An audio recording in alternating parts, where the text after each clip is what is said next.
Hi friends, welcome to Radhika's kitchen and ideas. ఈరోజు మన వీడియోలో ఎలాంటి పప్పులు వాడకుండా టేస్టీగా అండ్ ఫాస్ట్గా సింపుల్గా భక్షాలను ఎలా ప్రిపేర్ చేసుకోవాలో చూపిస్తున్నానండి. ఇక ఆలస్యం చేయకుండా వీటిని ఎలా ప్రిపేర్ చేసుకోవాలో ప్రాసెస్లోకి వెళ్దాం. ముందుగా ఒక మిక్సింగ్ బౌల్ తీసుకొని అందులో 2 కప్పుల గోధుమ పిండిని వేసుకోవాలి. నేను హెల్తీగా చేస్తున్నాను ఫ్రెండ్స్. అలాగే ఇందులో చిటికెడు పసుపు, రుచికి సరిపడా ఉప్పు, అలాగే 4 స్పూన్ల నెయ్యిని వేసుకొని ఇది అంతా మంచిగా కలిసే విధంగా కలుపుకోవాలి. ఇలా కలుపుకున్న తర్వాత ఇందులో కొంచెం కొంచెం వాటర్ వేసుకుంటూ కలుపుకోవాలి.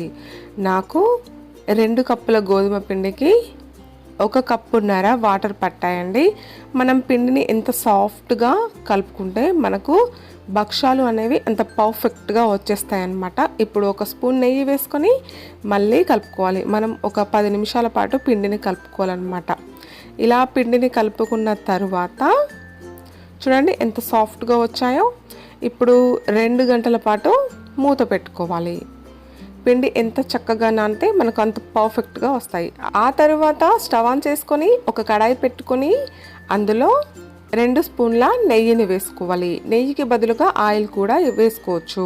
అలాగే ఇందులో 1 కప్పు గోధుమ రవ్వను వేసుకోవాలి, ఉప్మా రవ్వ. ఇలా వేసాక దీనిని మంచి వాసన వచ్చేంత వరకు వేయించుకోవాలి. దీనిని ఒక 5 నిమిషాల పాటు మంటను చిన్నగా పెట్టుకొని వేయించుకోవాలి ఫ్రెండ్స్. ఇది ఇలా పక్కకి వేగుతూ ఉండగా పక్కన మరొక స్టవ్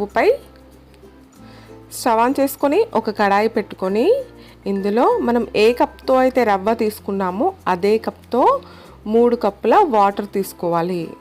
ఇందులో 1 కప్పు బెల్లము వేసుకొని ఈ బెల్లం అంతా ఇందులో మంచిగా కరిగేంత వరకు ఇలా మంటను హై ఫ్లేమ్లో పెట్టుకొని చేయాలి.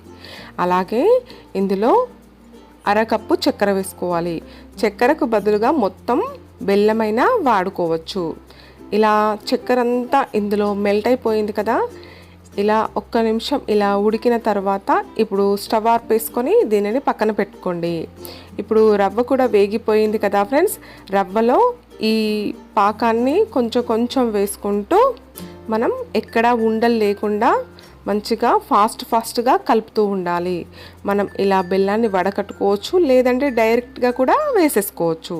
చూసారు కదా, ఇలా మొత్తం వేసుకోవాలన్నమాట. బెల్లం వాటర్ మొత్తం వేసేసాక ఇప్పుడు ఎక్కడ ఉండలు లేకుండా ఒక 2 నిమిషాల పాటు కలుపుతుంటే మనకు మొత్తం పూర్ణం ముద్ద రెడీ అయిపోతుంది. చూసారు కదా ఎంత పర్ఫెక్ట్గా వచ్చేసిందో. ఇప్పుడు ఇందులో 1 స్పూన్ నెయ్యి వేసుకొని మళ్ళీ నెయ్యి అంతా కలిసే విధంగా కలుపుకోండి. ఇలా 1 నిమిషంకి మనం ఇలా దగ్గరికి వచ్చేస్తుంది అనమాట. ఇలా వచ్చాక ఇప్పుడు స్టవ్ ఆర్పేసుకొని దీనిని మొత్తం చల్లారనిద్దాం. ఇప్పుడు పూర్ణమంతా చల్లారిపోయింది ఫ్రెండ్స్. ఇలా చల్లారిపోయిన తర్వాత కొంచెం చేతుకు నెయ్యినైనా ఆయిల్నైనా అప్లై చేసుకొని ఇలా నిమ్మకాయ సైజ్ అంత బాల్ని చేసుకోవాలి. ఇలా అన్ని బాల్స్ అన్నింటినీ ప్రిపేర్ చేసుకున్న తర్వాత వీటిని పక్కన పెట్టుకోండి. ఇప్పుడు పిండి చూడండి ఎంత చక్కగా నానిపోయిందో. నేను 2 అవర్స్ తర్వాత చూపిస్తున్నాను. మనకు పిండి ఎంత చక్కగా నానితే మనకు భక్షాలు అనేవి అంత పర్ఫెక్ట్గా వస్తాయి, చాలా సాఫ్ట్గా ఉంటాయి. చూడండి ఫ్రెండ్స్, మళ్ళీ ఓసారి ఈ విధంగా కలుపుకొని ఇప్పుడు మనము పూర్ణం ముద్ద ఎంత చేసుకున్నామో దానికంటే చిన్నగా చేసుకోవాలి కొంచెం. చూడండి ఫ్రెండ్స్, ఇలా చేసుకున్న తర్వాత మనకు చపాతీ పీట ఉంటుంది కదా, దానిపైన ఆయిల్ కవర్ తీసుకొని దానికి నెయ్యినైనా లేదంటే ఆయిల్నైనా మంచిగా అప్లై చేసుకోవాలి. ఇలా అప్లై చేసుకున్న తర్వాత మనం ఉండలా చేసుకున్న పిండి ముద్దను తీసుకొని ఇలా ఒకసారి ప్రెస్ చేసుకొని అందులో మనము ఇంతకుముందు ప్రిపేర్ చేసుకున్న పూర్ణంని తీసుకొని దీనిపైన పెట్టుకోవాలి. ఇలా పెట్టుకొని మొత్తం క్లోజ్ చేసుకోవాలి. చూసారు కదా, ఇలా క్లోజ్ చేసుకున్న తర్వాత ఒకసారి ఇలా వేళ్ళతో ఒత్తుకొని మళ్ళీ ఆయిల్ రాసిన కవర్ని దీనిపైన పెట్టుకొని మనం ఆయిల్ రాస్తేనే మనకు పర్ఫెక్ట్గా వస్తాయి ఫ్రెండ్స్. నెయ్యి బొబ్బట్లను చేస్తున్నాను కాబట్టి నేను నెయ్యి యూజ్ చేస్తున్నాను. ఒకవేళ మీరు ఆయిల్ కనుక వాడినట్లయితే ఆయిల్ వాడచ్చు. ఇలా వేసుకొని మనము చేత్తో ఇలా ప్రెస్ చేసుకోవడమే. చూసారు కదా, మనకు ఎంత సన్నగా వీలైతే అంత సన్నగా చేసుకోవచ్చండి. ఇందులో ఏమంత పెద్ద పని అయితే లేదు, చాలా అంటే చాలా ఈజీ.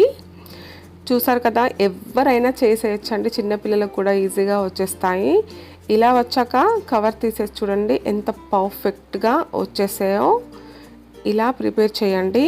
తర్వాత స్టవ్ ఆన్ చేసుకొని పెనం పెట్టుకొని దానిపైన ఈ బొబ్బట్లను వేసుకొని కాల్చుకోవడమే. చూడండి, ఇలా పైన మొత్తం ఆరిపోయాక వెనుకకు తిప్పుకొని ఇప్పుడు ఒక స్పూన్ నెయ్యిని అప్లై చేసుకోవాలి.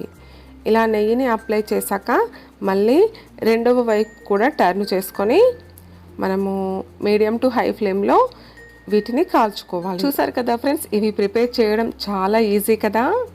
ఫ్రెండ్స్, మీకు ఈ వీడియోకి సంబంధించి ఎలాంటి డౌట్ ఉన్నా నాకు కామెంట్ రూపంలో తెలియజేయండి, నేను తప్పకుండా రిప్లై ఇస్తాను. ఈ ఉగాదికి ఇలా ట్రై చేసి మీకు ఎలా కుదిరాయో నాకు కామెంట్ చేయండి. అలాగే ఈ వీడియో నచ్చితే ఒక లైక్ చేయండి. ఈ ఈజీ ప్రాసెస్ని మీ ఫ్రెండ్స్కి అలాగే మీ రిలేటివ్స్కి కూడా షేర్ చేయండి. Thank you for watching. Subscribe my channel. Bye.